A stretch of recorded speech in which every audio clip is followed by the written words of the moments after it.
저는 결혼 4개월 만에 입대를 했습니다. 제대를 하고 나서 혼자서 아기 낳고 키우고 그랬던 아내가 너무 고생을 많이 했다 생각을 해서 좀 쉼을 가질 수 있도록 또 여행을 좀 한번 우리가 하면서 위로를 해줘야 되겠다. 그래서 유럽을 갔었습니다. 제일 먼저 도착한 나라가 프랑스 파리였습니다. 공항에 이제 딱 떨어진 시간이 한 밤 10시 정도였다인 것 같아요. 10시 정도. 근데 완전히 깜깜하죠. 뭐 공항이 10시 정도니까 직원들도 다 대부분 퇴근하고 오는 사람들도 가는 사람들도 별로 없는 그러한 상황. 근데 갑자기 걱정이 확 밀려오는 거예요. 걱정이. 패키지 여행을 원래 싫어해가지고 그냥 단독으로 이렇게 가는 스타일인데 단독으로 가더라도 뭐 제대로 이렇게 계획을 짜가지고 가는 스타일이 아니라 가가지고 그냥 되는 대로 그냥 그렇게 뭐 느끼기도 하고 뭐 그런 스타일이거든요. 그러다 보니까 그 당시에는 인터넷이 없을 때입니다. 없을 때였어요. 전혀. 나중에 몇 년 지나가지고 이제 모뎀이 그때 생겨서 전화선 연결해가지고 지지직 하면서 굉장히 느리게 그렇게 인터넷이 되는 데인데, 인터넷 없는 시절이니까 뭐 차량 예약이라든지 숙소 예약 이런 게 전혀 없었습니다. 정문, 그 공항 정문 앞에 이렇게 덩그러니 두 사람이 서 있고 양쪽에 짐 하나씩 이렇게 내려놓고 있는데, 야, 이거 큰일 났다 그런 생각이 갑자기 밀려오고 걱정, 두려움 막 그런 게 막 마음에 찾아오는 거예요. 가장으로서 가자 해가지고 막 호기롭게 계획도 안 짜고 뭐 가면 다 돼 해가지고 갔는데 아무것도 없는 그런 상황입니다. 근데 우리가 하고 같은 비행기를 타고 이렇게 내렸던 사람들 대부분이 패키지 여행이었고 또 신혼부부들도 꽤 많았었어요. 그러면서 이 사람들은 딱 공항 밖으로 나가자마자 미리 대기하고 있던 큰 2층 버스가 있었습니다. 거기 다 타더라고요. 그리고 나서 그 버스 위에서 우리를 이렇게 내려다보는데 두 사람만 이렇게 비에 젖은 생쥐꼴로 이렇게 있으면서 그 어두운 그 공항 거기에 그냥 두 사람이 뚝 있으니까 그들이 우리를 바라보면서 저것들은 뭐야 이러한 눈빛이었던 것 같아요. 갑자기 그러니까 더 버스가 딱 떠나고 나서부터 굉장히 이렇게 막 마음이 이렇게 걱정이 되고 야 이거 진짜 큰일 났다 이런 느낌이 막 밀려오기 시작을 했습니다. 그러면서 하나님 앞에 짧게 기도를 했어요. 하나님 이거 어떻게 합니까? 좀 도와주세요. 근데 그 순간에 하나님께서 정말 도움의 천사를 보내주셨어요. 그 어둠 속에서 두 사람이 덩그러니 남겨져 있는데 갑자기 앞에 이렇게 어떤 동양인 한 사람이 지나가더라고요. 야, 이게 이 사람한테라도 하여튼 뭐든 물어봐야 되겠다 해가지고 그 사람한테 가가지고 헬로우 했어요. 그랬더니 그 사람이 우리 이렇게 보더니 한국 사람이세요? 그런 겁니다.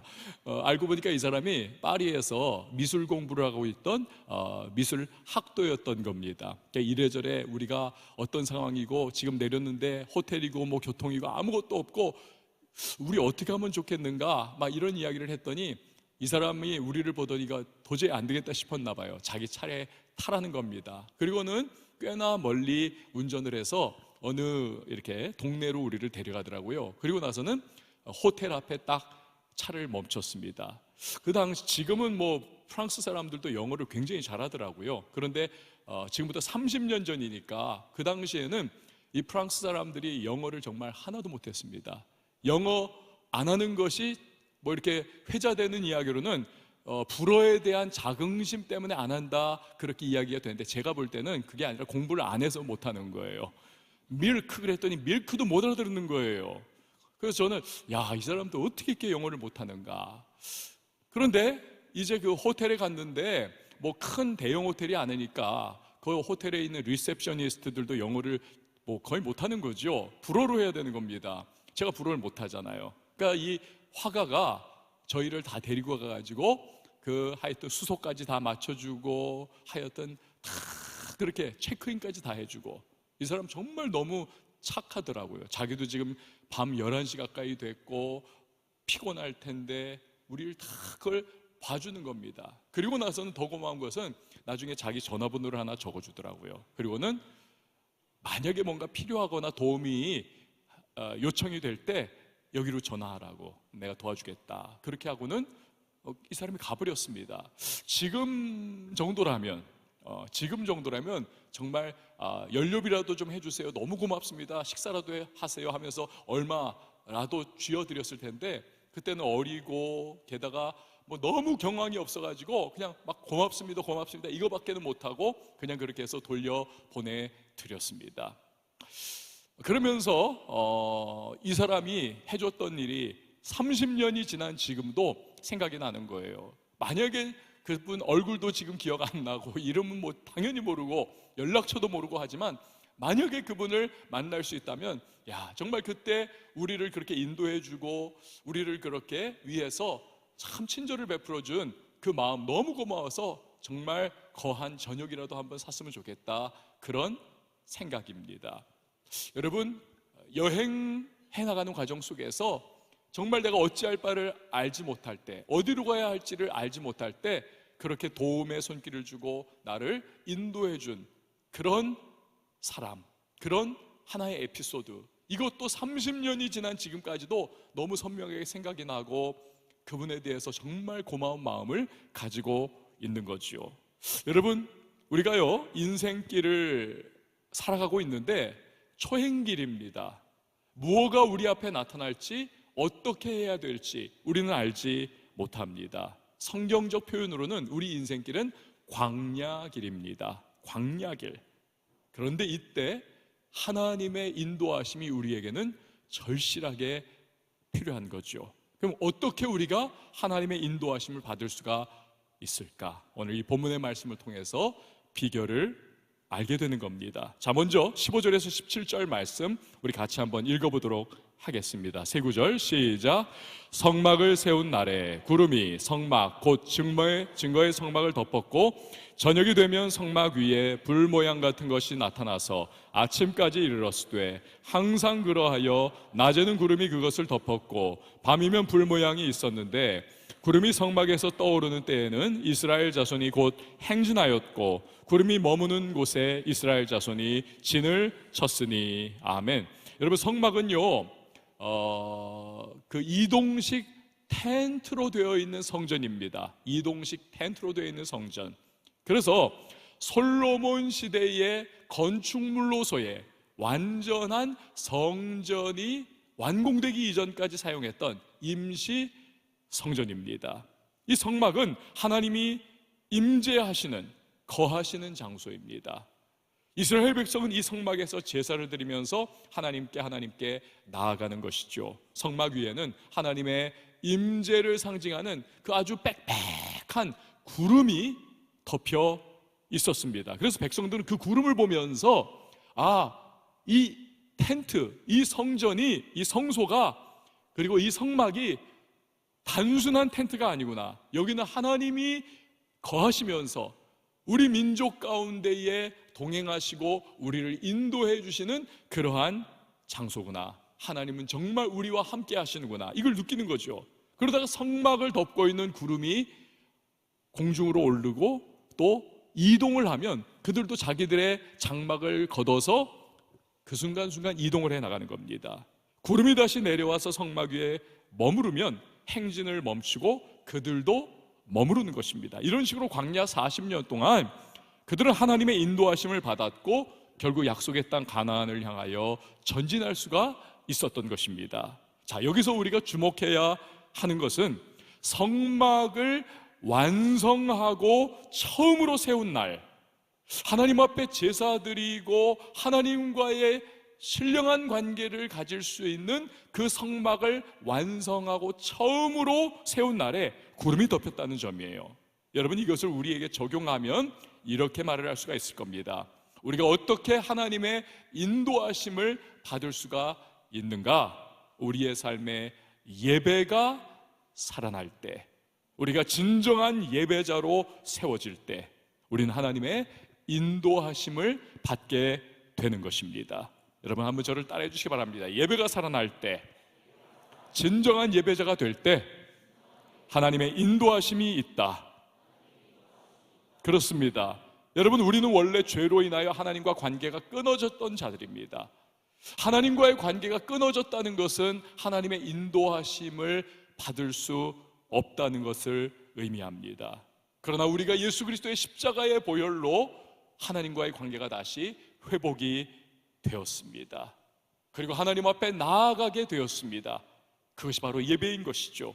그래서 예배가 살아나면 하나님과의 관계가 회복이 되는 것이고, 영과 진리로 하나님 앞에 예배하는 자에게 하나님은 그의 삶을 인도해 주시는 것입니다. 지난주에 태국에서 열린 연합 선교 대회를 다녀왔습니다. 정말 은혜로운 시간이었어요. 정말 막 선교사님들이 수백 명 함께 모여가지고 막 찬양하고 정말 은혜를 받고 서로 간에 세워주고 막 이런 걸 보면서 바라보고 있던 저도 너무너무 정말 은혜가 되고 감격스러웠습니다. 같은 돈을 쓰지만 정말 이런 선교사 대회가 그 돈의 값어치가 다르구나, 막 이러한 생각을 하게 되었어요. 그런데 새벽마다 이제 목사님들이 돌아가면서 새벽 설교를 인도를 했습니다. 그 중에 한 목사님께서 자신이 미국에서 목회할 때 있었던 한 에피소드, 그걸 얘기를 해주셨어요. 사실 여러분도 이 에피소드를 들은 분들이 계실 거예요. 그런데 이분이 오리지널입니다. 이분이 오리지널이에요. 그 교회에 신실한 한 부부가 등록을 해가지고 다녔다고 합니다. 그리고 교회 봉사도 많이 하고. 근데 여러분, 아무리 신실하고 아무리 믿음이 좋아도요, 사람은 불완전합니다. 죄성을 가지고 있기 때문에 언제든지 넘어져요. 근데 이 부부가 엄청나게 부부싸움을 어느 날 했다는 겁니다. 그리고 하여튼 막 냉전 상태에 들어갔어요. 남편이 부부싸움에 단초를 제공을 했는데, 그래서 이 아내 되는 분이 너무 화가 나가지고 문 걸어 잠그고 안방에 들어가가지고 나오지를 않는 거예요. 하루가 지나고 이틀이 지나고 해도 안 나오는 겁니다. 그러니까 이 남편은 남편대로 이거 심각하다 생각을 하고, 또 애들은 애들대로 난리가 났습니다. 한 끼 두 끼는 냉장고에서 뭐 꺼내가지고 샌드위치 싸 먹고 뭐 그런다 할지라도 평소에 엄마가 해주던 그 정말 따뜻한 맛있는 그 음식을 못 먹으니까 애들이 또 엄마도 보고 싶고, 지금 막 집안 꼴이 말이 아니고 막 이런 상황. 그래서 아빠를 닥달을 하기 시작한 거예요. 아빠가 지금 원인 제공자니까 아빠가 먼저 미안하다고 해요. 그래서 아빠가 이 문제를 빨리 해결해요. 우리 밥도 못 먹고 아무것도 못하고 이게 뭐예요? 막 아빠를 밀어버린 거예요. 그러니까 아빠가 할 수 없이 아내에게 간 겁니다. 그래서 문 밖에서 계속 여보 좀 나와봐 해도 이 아내분이 단단히 화가 난 거예요. 감감무소식, 대꾸가 없습니다. 그러니까 이 남편도 자존심 상해가지고 다시 돌아서가지고 다시 자기 방으로 들어가려고 하다가 이 애들이 지금 너무 힘들어하는 거예요. 아무것도 못하고. 그러니까 애들 생각해서 자존심을 좀 내려놓는 겁니다. 그리고 문을 두드리기 시작했어요. 그 순간에 갑자기 성경 구절 생각이 나서 그것을 이 남편이 이야기하는 겁니다. 볼지어다 내가 문 밖에 서서 두드리노니 누구든지 내 음성을 듣고 문을 열면 내가 그에게로 들어가 그로 더불어 먹고 나는 그는 나로 더불어 먹으리라. 근데 여전히 아내가 문을 열어주지 않습니다. 그래서 자기도 은근히 부하가 치밀어 올라가지고 내가 이 정도까지 하는데 돌아서 가지고 가려고 하는데 갑자기 뒤에서 삐거덕 하면서 문이 열리면서 아내의 목소리가 들리더래요. 나를 떠나서는 너희가 아무것도 할 수 없느니라. 예수님의 말씀을 두 사람이 모두 다 인용을 했던 거죠. 여러분, 그렇습니다. 우리는 예수 그리스도를 통하지 않고서는 아무것도 못해요. 우리는 하나님 앞에 나아가는 일에 있어서 오직 예수 그리스도의 십자가를 의지해서 그분 앞에 나갈 수가 있는 것입니다. 우리가 예배자로 서는 것도 오늘 예수의 이름을 의지하고 그분의 십자가 공로를 의지해서 우리는 하나님 앞에 예배한다는 사실을 우리는 기억해야만 하는 것입니다. 그래서 예수님께서는 요한복음 14장 6절에서 이렇게 말씀하셨죠. 내가 곧 길이요 진리요 생명이니 나로 말미암지 않고는 아버지께로 올 자가 없느니라. 오직 우리가 예수 그리스도의 보혈을 의지할 때 진정한 예배를 드릴 수가 있습니다. 그리고 그 때에야 비로소 우리는 하나님과의 관계가 온전히 회복되어지면서 하나님의 인도하심이 우리의 삶의 시작이 되는 겁니다. 그래서 우리 시대에 정말 탁월한 설교자였던 마틴 로이드 존스 목사님은 이렇게 말을 했어요. 예배는 그리스도인이 이 땅에 살면서 체험할 수 있는 가장 황홀한 로맨스이다. 자, 이런 이유로 정말 영적 각성과 부흥의 때를 살고 있던 청교도들은요, 예배를 생명처럼 여겼습니다. 절대로 예배를 빠지지를 않았어요. 왜?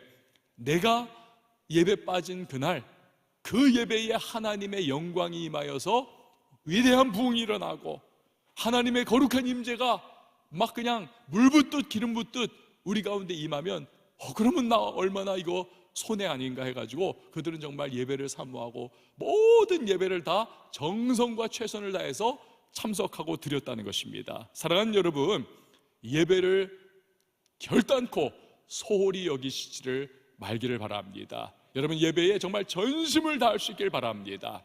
예배에 최선을 한번 다해보세요. 우리가 지금 여기 똑같은 예배 현장에 앉아있지만 여러분, 우리의 예배가 어쩌면 누군가는 가인의 예배가 될 수가 있고 누군가는 아벨의 예배일 수도 있습니다. 가인의 예배는 하나님께서 모양은 그럴싸했지만 받지를 않으셨어요. 하나님께서 거절하셨어요. 아벨의 예배를 하나님이 기뻐 받으셨습니다. 사랑하는 여러분, 우리의 예배가 가인의 예배가 아닌 하나님이 기뻐 받으시는 아벨의 예배가 될 수 있기를 바랍니다. 우리 예배가 그렇게 된다면 우리가 드리는 예배가 진정 하나님께서 기뻐하시고 원하시고 하나님께서 정말 흡족하게 여기시는 예배가 될 수 있다면 여러분, 왜 하나님이 그런 예배자인 우리의 인생을 인도해 주시지 않겠습니까? 여러분, 예배를 통해서 하나님의 인도하심과 우리의 삶에 복 주시는 은혜를 누리는 저와 여러분이 될 수 있기를 주님의 이름으로 축원을 드립니다. 또 하나, 우리가 하나님의 인도하심을 받는 데 있어서 결정적인 요소가 있습니다. 그것은 바로 순종이라고 하는 요소입니다. 순종이에요. 오늘 본문을 보십시오. 이스라엘 백성이 철저하게 하나님의 구름이 움직이는 것에 따라서 자기들도 움직입니다. 자, 18절 말씀 우리 같이 한번 읽어보도록 하겠습니다. 시작. 이스라엘 자손이 여호와의 명령을 따라 행진하였고 여호와의 명령을 따라 진을 쳤으며 구름이 성막 위에 머무는 동안에는 그들이 진영에 머물렀고. 아멘. 하나님의 성막 위를 덮고 있던 구름이 움직이는 때에는 움직이고 멈출 때에는 그들도 멈췄다는 거죠. 여러분, 이러한 순종은 믿음의 결과물입니다.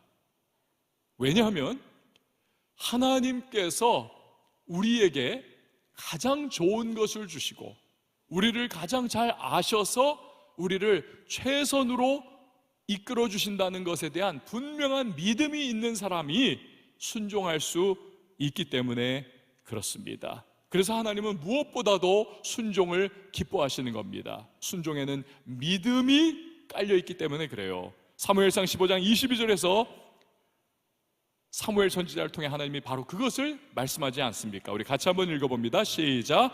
순종이 제사보다 낫고 듣는 것이 순양의 기름보다 나으니. 아멘. 그렇기 때문에 우리도 인생길에서 하나님의 인도하심을 받기 위해서 여러분, 우리는 그분의 말씀에 순종해야만 하는 것입니다. 특별히 하나님의 말씀에 우리가 순종할 때 두 종류의 순종을 해야 하겠습니다. 첫 번째는 한번 저를 따라해 주시기 바랍니다. 즉각적인 순종. 오늘 본문 말씀 보니까요, 이스라엘 백성이 하나님의 구름이 떠오르는 즉시로 즉각적으로 순종을 시작합니다. 17절 말씀 보면 구름이 성막에서 떠오르는 때에는 이스라엘 자손이 어떻게 행진했다고요? 곧 행진하였고. 21절 말씀도 보십시오. 혹시 구름이 저녁부터 아침까지 있다가 아침에 그 구름이 떠오르는 때에는 그들이 행진하였고 구름이 밤낮 있다가 떠오르면 곧 행진하였으며. 자, 여러분, 한번 상상력을 발휘해 보세요. 이스라엘 백성들을 하나님께서 막 인도해 가시잖아요. 그런데 어느 때는 광야에 진을 치도록 했겠지만 어느 때에는 무리바 반석 사건 그 이후의 이야기겠죠. 오아시스 주변에도 진을 치도록 하셨을 때가 있었겠죠. 여러분, 광야, 아무것도 없고 척박한 광야의 오아시스, 환상 아닙니까? 종려나무가 정말 가지를 들이우고 있고 콸콸콸 넘쳐흐르는 그 생수가 언제든지 그들에게 있고 거기에서 그들은요 정말 뭐 거의 천국과 같은 그러한 느낌을 받았을 거예요. 야, 이런 환상적인, 만약에 그들이요 그런 마음도 있지 않았을까요? 야, 차라리 여기가 좋사오니, 여기다 우리가 아예 그냥 정주하고 여기서 그냥 우리가 성읍을 건축하고 여기서 우리 사는 게 좋겠다, 그런 마음을 가지는 순간도 왜 없었겠습니까? 그러나 하나님의 구름이 성막 위에서 올라 떠서 그들에게 갈 것을 명하면 그들은 그 순간 곧 행진을 시작했던 것입니다. 더 많은 생각할 필요가 없어요. 그냥 곧 그들은 그 하나님의 인도하심에 순종하여 출발을 했던 것입니다. 영국의 케임브리지 대학 교수요 기독교 변증가인 C.S. 루이스가 쓴 스크루테이프의 편지라고 하는 책이 있습니다. 이 책에서 스크루테이프라고 하는 아주 그냥 노회한, 인간을 엄청나게 많이 넘어뜨린 그러한 베테랑 악마죠. 스크루테이프가 자기의 신참내기 조카 악마인 웜우드에게 어떻게 하면 인간을 하나님으로부터 멀어지게 하고 시험에 빠뜨릴 수 있을까, 자기의 그냥 경험에서 비롯한 노하우를 줄줄줄줄 풀어놓습니다. 그래서 이 스크루테이프의 편지를 보면 악마의 입장에서 바라본 그러한 내용들이에요. 쫙 그것을 이제 기록하고 있는데 이런 이야기가 있습니다. 한 남자가 도서관에서 책을 읽고 있습니다. 그러다가 기독교 서적 하나에 시선이 갔어요. 그걸 보는 순간 하나님에 대한 생각이 든 거예요. 잊어왔던, 생각하지 않았던 하나님은 어떤 분이실까? 진짜 실제하는 분일까? 그렇다면 그분은 나에게 어떠한 상관관계에 있을 것인가? 이런 것들을 막 생각하기 시작했어요. 그러니까 악마가 그 사람을 보면서 알람이 켜진 거죠. 그래서 다가가서 마음에 속삭입니다. 야, 그런 골치 아픈 생각일랑 하지 마. 너 지금 배고프잖아. 우선 밥부터 먹고 배가 채워지고 여유로워졌을 때 그때 하나님 생각해. 그래서 남자가 하나님의 생각을 일단 접어둡니다. 밥을 맛있게 먹습니다. 밥을 먹고 있는데 또 조금 시간이 지나니까 하나님 생각이 떠오르는 거예요. 그걸 또 바라본 악마가 또다시 속삭입니다. 야, 밥 먹을 때는 그냥 편안하게 먹어야 돼. 밥 먹을 때 너무 복잡한 생각하면 소화가 안 돼. 일단 먹고 나중에 생각해. 이 사람이 그래서 밥 다 먹었습니다. 트럼을 했습니다. 근데 또 하나님 생각이 나는 거예요. 그때 마귀가 속삭입니다. 그런 생각은 한가할 때나 하는 거야. 너 집에 가면 지금 할 일이 태산처럼 쌓여 있잖아. 그거부터 해야 되지 않겠어? 그러자 이 남자가 하나님 생각이고 뭐고 다 덮어버리고 불이 났게 집으로 그 할 일 처리하러 가더라는 것입니다. 그 뒷모습을 바라보면서 마귀가 음흉한 미소를 짓더라는 거죠. 자, 여러분, 순종도 마찬가지입니다. 순종도 타이밍입니다. 하나님이 순종하라 하실 때 순종해야 하는 것입니다. 여러분, 커피 좋아하시죠? 적어도 뭐 하루에 한 잔 정도는 마시는데 제일 맛없는 커피가 뭡니까? 제일 맛없는 커피, 식어버린 커피 아닙니까? 커피가 다 식어버렸어요. 그것만큼 맛없는 거 없습니다. 그냥 씁쓸한 그런 느낌밖에 없지 않습니까? 여러분, 순종도 타이밍입니다. 자꾸 질질질질 끌면 식어버린 순종, 여러분 값어치가 뚝 떨어져 버리는 것입니다. 예수님 보세요. 우리 예수님은요 늘 하나님과의 풍성한 관계를 유지하지 않았습니까? 그리고 하나님께서는 우리 예수님 모든 발걸음을 인도하시고 너무나 구체적으로 세밀하게 예수님을 이끌어 가시는 그런 모습을 보이지 않습니까? 그런데 우리 예수님께서는요 언제나 순종의 주님이셨습니다. 그리고 예수님의 순종은요 언제나 즉각적인 그 타이밍을 너무나 잘 맞추는 순종이셨습니다. 여러분, 성경에 어디에도 예수님께서 순종을 미루었다는 소리, 유보했다는 소리, 유예하고 있다는 소리, 그런 것 전혀 없습니다. 언제나 즉시로 하나님 앞에 순종하는 모습, 심지어는 십자가의 길을 걸어가시는 모습도 보십시오. 겟세마네 동산에서 정말 땀방울이 핏방울 되기까지 몸부림치며 기도하셨던 이유가 뭡니까? 순종을 위해서죠. 바로 조금 후면 다가올 그 십자가의 길을 받기 위해서 나 자신을 꺾고 하나님 앞에 순종하는 몸부림이었던 거죠. 그리고 나서 순종의 길로 그 십자가의 발걸음을 향해 나아가시는 우리 예수님의 모습 아니십니까? 그러니까 이러한 예수님, 언제나 하나님 앞에 순종하고 즉각적으로 순종하는 예수님 앞에 여러분, 하나님이 얼마나 흐뭇하시겠습니까? 그러니 예수님의 모든 일거수일투족을 인도해 가시고 이끌어 가시면서 정말 예수님을 통해서 모든 일들을 다 이루시지 않습니까? 사랑하는 여러분, 즉각적 순종, 이스라엘 백성이 즉각적인 순종을 할 때 끊임없는 하나님의 인도하심이 있었습니다. 여러분, 주님께서 무엇을 여러분에게도 말씀하실 때 저도 그렇고 여러분도 그렇고 여러분, 우리 정말 즉각적으로 순종할 수 있는 주님의 사람들이 될 수 있기를 바랍니다. 그러면 여러분, 하나님께서 그런 우리를 바라보시면서 얼마나 기뻐하실까요? 그런 우리에게 하나님께서 왜 우리의 삶에 인도하시는 은혜를 베풀어 주시지 않겠습니까? 여러분, 순종 하나하나가 우리를 복된 길, 은혜의 길로 인도하는 하나님의 징검다리가 되는 것입니다. 우리가 가져야 할 또 한 종류의 순종이 있습니다. 그것은요, 저를 한번 따라해 주시기 바랍니다. 인내의 순종. 인내의 순종을 또 해야만 하는 겁니다. 근데 사실 어쩌면 이것이 즉각적인 순종보다 더 어려울 수도 있어요. 왜냐하면 우리 인간은요, 언제나 변화를 추구하고 요구하는 존재이기 때문에 그렇습니다. 삶에서 뭔가가 변화되지 않을 때, 뭔가 내 삶에 변화가 일어나지 않으면 우리는 견디지를 못하는 거예요. 본문에서 이스라엘 백성이 했던 순종을 여러분 한번 보십시오. 22절 말씀 우리 같이 한번 읽어보도록 하겠습니다. 시작. 이틀이든지 한 달이든지 1년이든지 구름이 성막 위에 머물러 있을 동안에는 이스라엘 자손이 진영에 머물고 행진하지 아니하다가 떠오르면 행진하였으니 아멘. 약속의 땅 가나안으로 가는 것은 사실은요, 빠르게 걸으면 몇 주간이면 끝나버립니다. 그런데 그 행로를 무려 40년을 보냈다는 것이 이게 말이 안 되는 거예요. 있을 수 없는 거예요, 사실은. 그런데 40년이 걸린 겁니다. 40년. 왜요?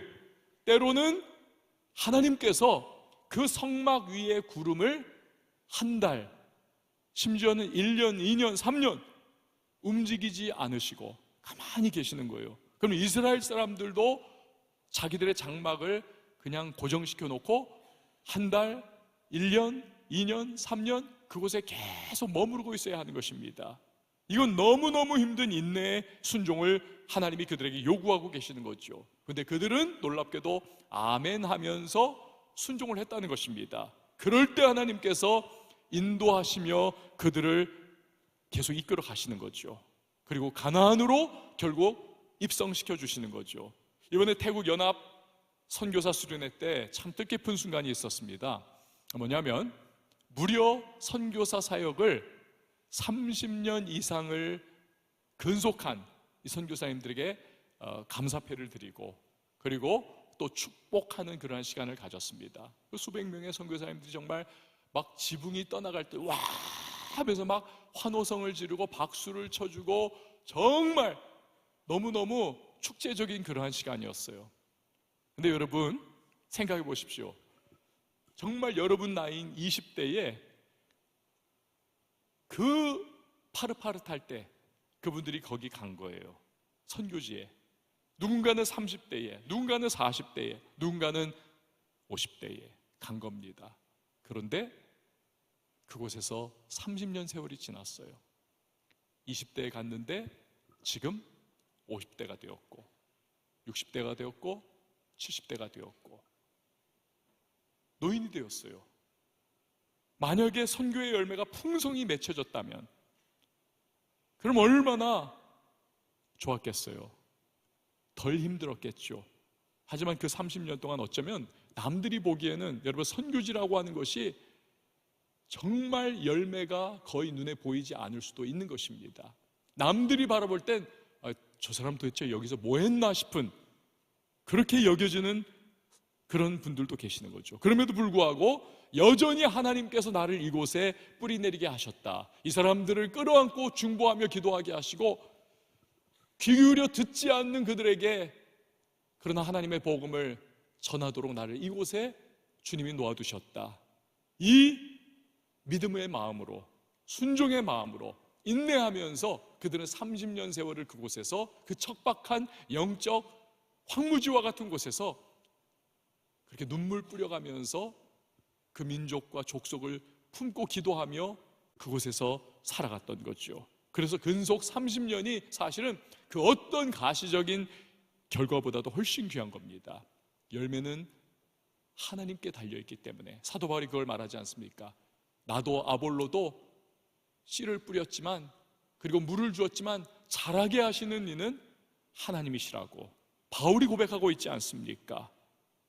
그 선교 30년 근속 기념패를 받는 순간 선교사들이 막 격려하고 박수하고 환호를 지르는 그 순간, 여러분, 누군가 그 수백 명의 선교사들 중에는 적지 않은 수가 자기들 지금 아무 열매가 없고 자기들 지금 갈등하고 전에도 복음에 열매가 생기지 않는 걸 보면서 낙심하고 내가 포기해야 하는가, 이런 좌절에 빠져있던 선교사님들도 계시겠죠. 그러나 그런 분들이 그 근속 30년 선교사님들을 보면서 도전받는 거예요. 나도 저분들처럼 끝까지 가야 되겠구나, 끝까지 하나님 앞에 인내하며 순종해야 되겠구나, 그 마음을 갖게 되는 거죠. 여러분, 인내하는 순종이야말로 순종의 최고봉입니다. 욥에게 하나님께서 갑절의 축복을 나중에 주시는 이유가 바로 그것이 아니던가요? 야고보서 5장 11절 말씀 보세요. 보라, 인내하는 자를 우리가 복되다 하나니 너희가 욥의 인내를 들었고 주께서 주신 결말을 보았거니와 주는 가장 자비하시고 긍휼히 여기시는 이시니라. 여러분, 인내하고 순종할 때 그 인내의 순종을 통해서 하나님께서 함께 해주시고 은혜를 베풀어 주시고 결국 승리할 수 있도록 인도해 주시더라는 것입니다. 사랑하는 여러분, 인내의 순종은 어렵습니다. 정말 고달프고 힘겨울 수 있습니다. 하지만 그 과정을 거쳐서 반드시 통과해야만 하는 것입니다. 여러분, 다이아몬드를 생각해 보세요. 세월의 흐름, 그리고 어마어마한 압력, 이거를 견디는 겁니다. 그러할 때에 그 탄소 덩어리, 이게 정말 영롱하게 빛나는 아름다운 너무 귀한 다이아몬드가 되는 것 아닙니까?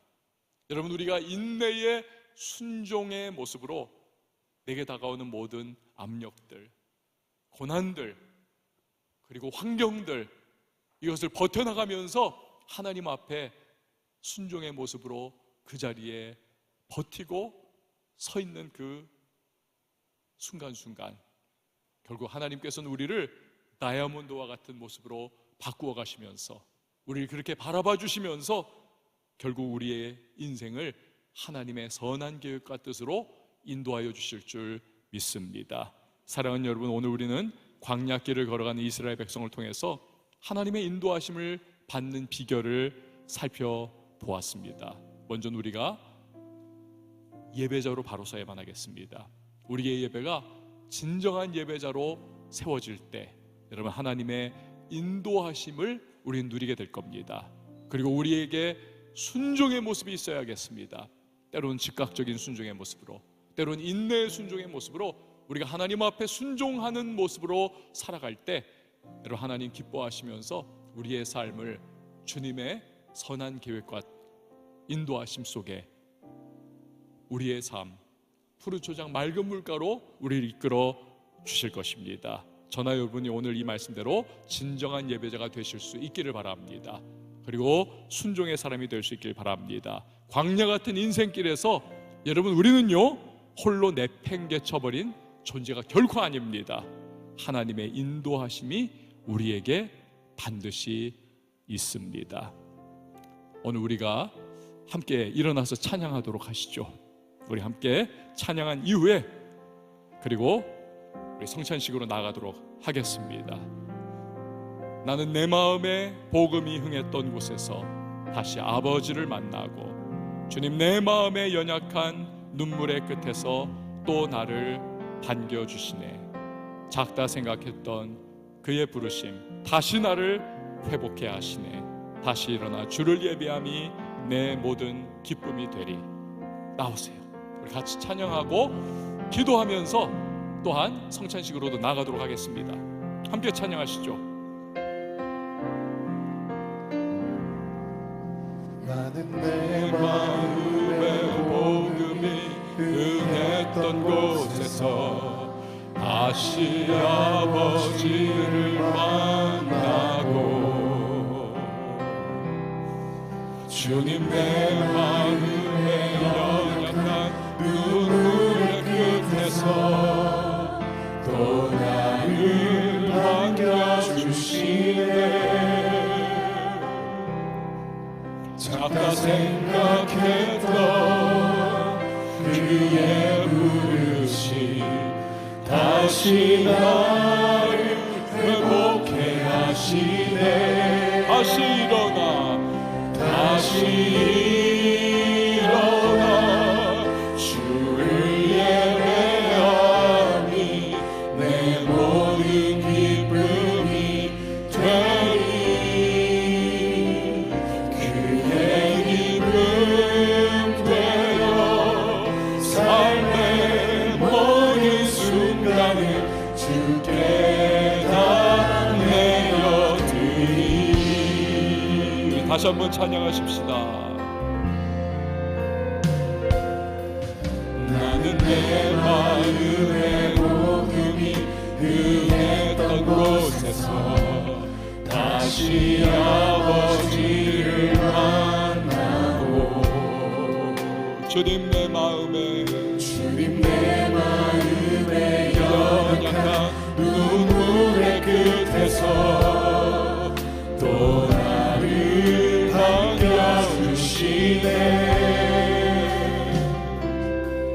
작다 생각했던 그의 부르심 다시 나를 회복해 하시네. 다시 나를 회복해 하시네.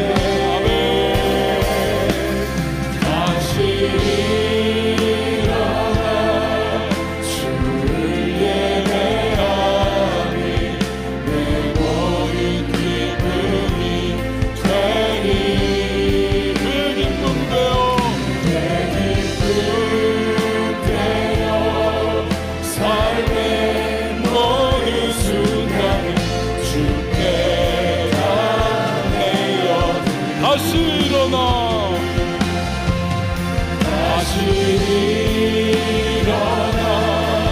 주를 예배하니 모든 기쁨이 되리. 기쁨이 되리. 그의 기쁨 되어 삶의 모든 순간을 주께 다. 우리 다시 한 번 더 찬양합니다. 다시 일어나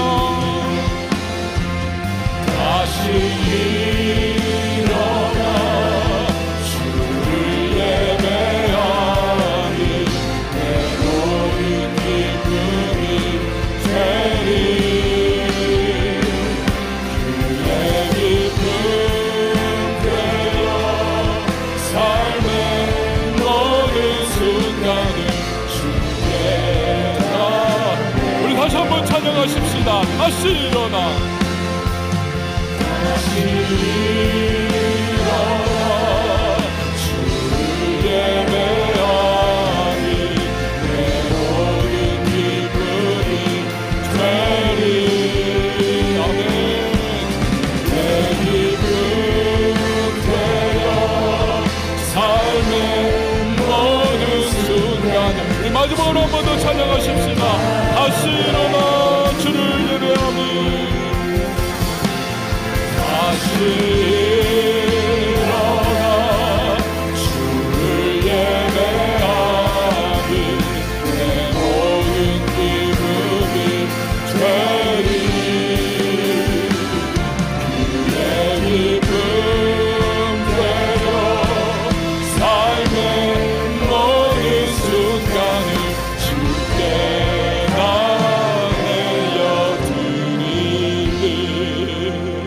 여러분 이 시간에 하나님 주신 말씀 붙잡고 기도하십시다. 주님의 인도하심이 우리에게는 절실합니다. 앞길을 모릅니다. 혼란스럽습니다. 하나님의 이끄심이 우리에게는 필요합니다. 주님, 내가 진정 예배자가 되게 하소서. 살아있는 예배자로 주님 앞에 나아가 우리 하나님 기뻐 받으시는 예배하게 하시고 인도하심을 받는 주님의 사람 되게 해달라고, 또 순종하면서 하나님의 인도하심 가운데 늘 거하며 주님이 내 삶을 붙잡아 주의 뜻, 주의 계획을 이루어 가시는 그런 은혜를 나 경험할 수 있도록 도와달라고. 내가 지금 겪고 있는 혼란과 내가 지금 답답함 속에 지금 살아가고 있으나 그러나 하나님의 인도하심이 내게 찾아와 나 하나님 아버지 손에 붙들려 믿음의 길 걸어가면서 정말 주를 위하여 그 영광을 위하여 살아가며 우리 하나님 기뻐하시는 인생길 힘있게 달려나갈 수 있는 은혜를 허락해달라고, 주여 인도해달라고 우리 말씀을 기억하며 주님의 이름 한번 외치고 통성으로 기도합니다. 주여 하나님 아버지 은혜를 베풀어 주시옵소서. 전하주로 하나님 아버지를 살아가며 하나님의 이끄심과 하나님의 인도하심 가운데 거할 수 있기를 원합니다.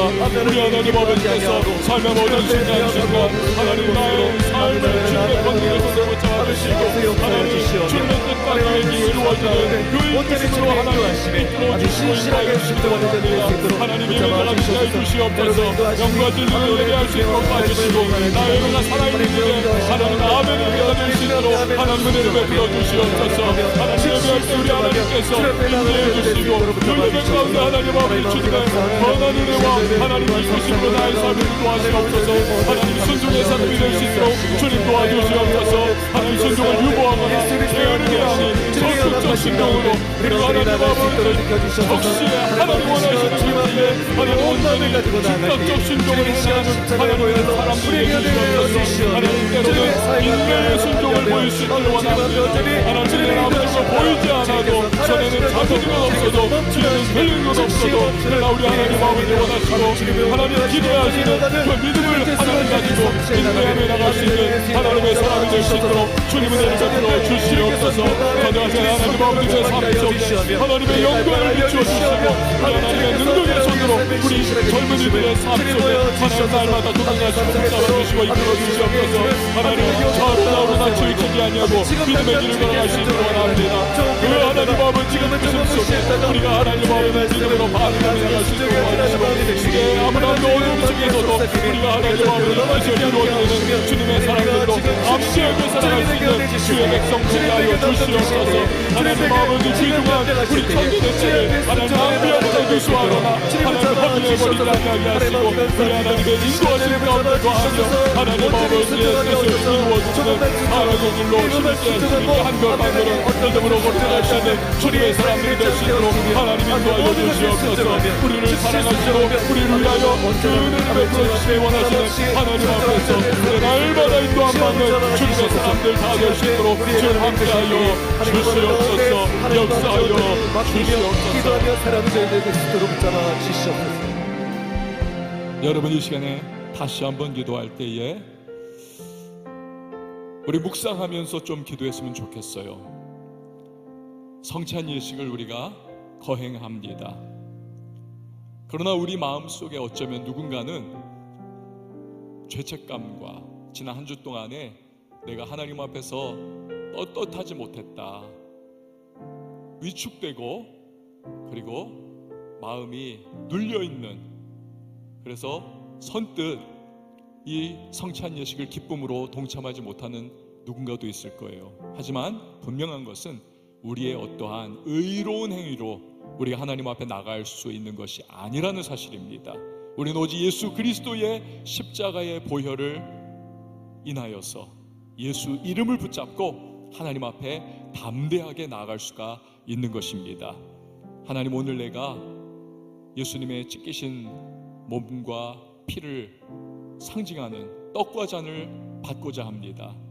나 부족하고 연약하지만 내가 아니라 예수님의 십자가의 대속 사건을 내가 붙잡고 하나님 앞에 나가오니 하나님 오늘 나를 받아주시고 오늘 내가 먹고 마실 때에 주님의 치유와 회복과 은혜가 내 전 존재에 임하게 하여 달라고, 또 묶여있는 결박과 모든 중독들, 이것이 오늘의 이 성찬 예식을 통해서 풀려지고 쫓겨나가고 끊어지는 역사, 그래서 하나님의 백성다운 모습으로 다시 한번 세워져 나갈 수 있는 은혜를 베풀어 달라고, 하나님 오직 예수만 바라보며 또 이 동참해 나갈 수 있는 하나님 그런 시간 될 수 있도록 도와달라고, 이 시간에 우리 잠깐 동안 묵상하면서 함께 기도로 성찬 예식을 준비하도록 하겠습니다.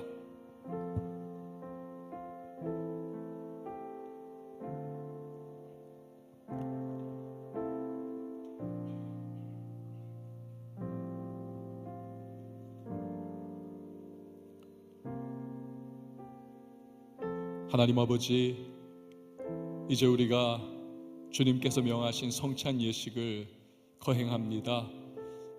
나의 의가 아닌 예수님의 의로 오늘 이 떡과 잔을 마시며 나아가고자 할 때에 주께서 성령으로 이곳에 임재해 주시고 우리의 마음과 심령이 오직 예수님만 바라보는 은혜의 시간이 되게 하여 주시옵소서. 예수님의 이름으로 기도합니다. 아멘.